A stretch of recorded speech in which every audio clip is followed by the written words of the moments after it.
बनने वाली ये सीरीज़ बेशक बहुत अच्छी और नायाब हैं। तो चलिए बिना वक्त बर्बाद करते हुए शुरू करते हैं अपनी इस वीडियो। इसे तुर्की में तैयार किया गया था।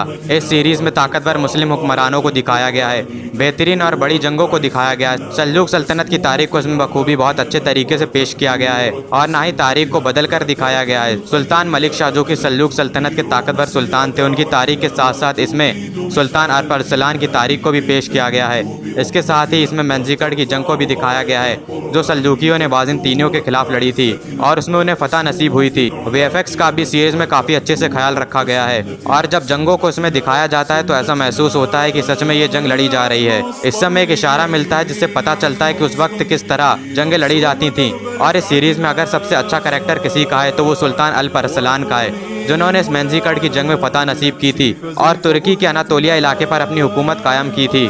अगर आप सल्जूक सल्तनत की तारीख पर एक फुल वीडियो चाहते हैं तो मुझे कमेंट कर दीजिएगा, इंशाल्लाह मैं उसे ज़रूर बनाऊंगा। अगर बात नंबर 4 की करें तो उस पर आती है सुल्तान अब्दुल हमीद की सीरीज़।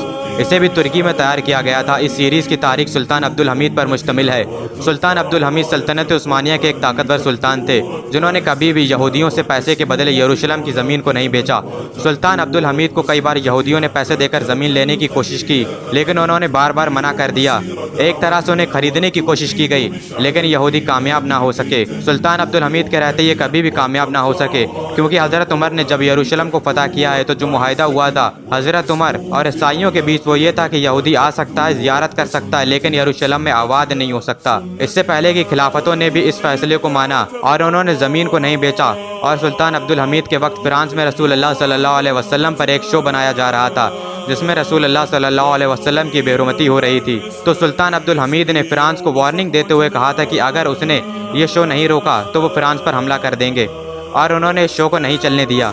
और जो आज मंजर पेश आया स्वीडन में कुरान को जलाया गया है, तो सोचिए अगर ये चीज़ सुल्तान अब्दुल हमीद के वक्त में पेश आई होती तो क्या होता। खिलाफत राशिदा का तो बड़ा ऊंचा मुकाम है। इन 57 मुस्लिम देशों से बेहतर सिर्फ एक खिलाफत है। अगर आपको वक्त मिले तो इस सीरीज़ को ज़रूर देखिएगा, आपको इस सीरीज़ के ज़रिए काफ़ी कुछ तारीख के बारे में जानने को मिलेगा। नंबर 3 पर जो सीरियल है उसका नाम है कुरुलुस उस्मान। ये सीरियल अर्तुरुल गाजी के बेटे और सल्तनत उस्मानिया की नींव रखने वाले सुल्तान उस्मान गाजी पर मुश्तमिल है। ये वही उस्मान गाजी हैं जिन्होंने सल्तनत उस्मानिया की नींव रखी थी, जो कि तकरीबन 600 से भी ज़्यादा सालों तक कायम रही और सदियों तक दुनिया की एक सुपर पावर बनी रही। किसी में भी इतनी ताकत नहीं थी कि वह सल्तनत उस्मानिया का सामना कर सकें। उस सल्तनत उस्मानिया की नींव बहादुर जंगजू ने रखी थी।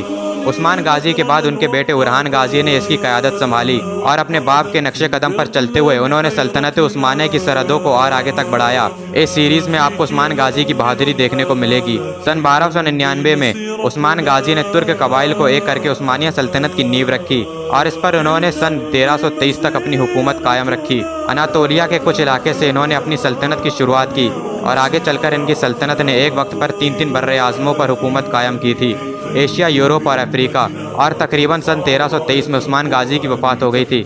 काफ़ी अच्छी सीरीज़ है और मुसलमानों ने तो इस सीरीज़ को काफ़ी पसंद किया है। काफ़ी सारी जंगों को भी इसमें दिखाया गया है। मेरी राय में आप इस सीरीज़ को एक बार ज़रूर देखिएगा अगर आपके पास वक्त है, वरना आप चाहें तो आप उस्मान गाजी की तारीख को पढ़ सकते हैं। नंबर 2 की बात करें तो वो सीरीज़ है जो सबके दिलों में बसती है और शायद आप में से ऐसा कोई भी ना हो जिसने इस सीरीज़ का एक भी एपिसोड ना देखा हो, और वो है अर्तुरुल गाजी। तुर्की के अनातोलिया के इलाके में काई कबीले पर हुकूमत करने वाले हुक्मरान अर्तुरुल गाजी की तारीख को इस सीरीज़ में दिखाया गया है। ये वही अर्तुरुल गाजी हैं जिनके बेटे उस्मान गाजी ने 1299 में सल्तनत उस्मानिया की नींव रखी थी, जिसने आगे चलकर 3 बर्रे आज़मों पर अपनी हुकूमत कायम की। ये सीरीज़ एक बहादुर जंगजू पर मुश्तमिल है, जिन्होंने अपनी बहादुरी से तुर्कों को इस इलाके में कायम किया। ये सल्जूक सल्तनत के लिए काम किया करते थे। इनकी वफादारी सल्जूक सल्तनत से थी। काई कबीले के सरदार सुलेमान शाह के 4 बेटे थे, जिसमें से तीसरे बेटे का नाम अर्तुरुल गाजी था और ये वही बेटा है जिसके ऊपर ये पूरी सीरीज़ बनी हुई है। सल्जूक सल्तनत की शहजादी और उनके भाई और उनके बाप को रोमियो ने कैद कर लिया था। जब ये लोग उन्हें कैद करके जंगल के रास्ते से ले जा रहे थे तो अर्तुरुल गाजी ने ये देख लिया और वहाँ पर उसने इनकी जान बचाई और इसके बाद अर्तुरुल गाजी की पूरी ज़िंदगी बदल गई। उस्मान गाजी से पहले अर्तुरुल गाजी ने भी तुर्क कबाइल को एक करने की कोशिश की थी और एक सल्तनत की नींव रखने की कोशिश की थी, लेकिन वो खुद सल्जूक सल्तनत के वफादार थे। इस वजह से वो नींव नहीं रख सके। आगे चलकर इनके बेटे उस्मान ने सल्जूक सल्तनत से अलग होकर सारे कबाइल को मुत्तहिद किया और एक मजबूत सल्तनत की नींव रखी। और अर्तुरुल गाजी ने मंगोलों के खिलाफ एक बेहद बड़ी बगावत शुरू की थी। अनातोलिया के आगे ये मंगोल अर्तुरुल गाजी के रहते बढ़ ही नहीं पा रहे गए थे। ये एक बेहतरीन इस्लामिक सीरीज़ है जो एक बहादुर शख्स पर मुश्तमिल है। मैं सीरीज़ को आप लोगों से देखने के लिए क्या कहूँ, इसे तो आप लोगों ने पहले से ही देख रखा होगा। नंबर 1 पर जो है वो मेरी फेवरेट सीरीज़ है जो सबके दिलों पर राज करती है, और वो है उमर सीरीज़, जो कि हज़रत उमर की दास्तान के ऊपर बनाई गई है, लेकिन इसमें सहाबाओं के चेहरे को दिखाया गया है। अगर इस चीज़ के साथ आप इसे देख सकते हैं तो बहुत अच्छी बात है। जिन लोगों के बारे में भी मैंने आपको बताया अभी, सल्जूक उस्मान और अर्तुगरुल गाजी जैसे लोग, वो सब हज़रत उमर से मुतासिर हैं। तो ज़रा सोचिए हज़रत उमर की दास्तान कैसी होगी। जंग बदर, जंग अहद, जंग खंदक जैसी तमाम जंगों को इसमें दिखाया गया है। अगर आपको सहाबाओं के चेहरे से कोई दिक्कत नहीं है तो बेशक आप इस सीरीज़ को देख सकते हैं। हज़रत अबू बकर की खिलाफत का दौर, मुसैलिमा और तुलाया से जंग, जो खुद को पैगंबर बता रहे थे, उनसे मुसलमानों की जंगों को दिखाया गया है।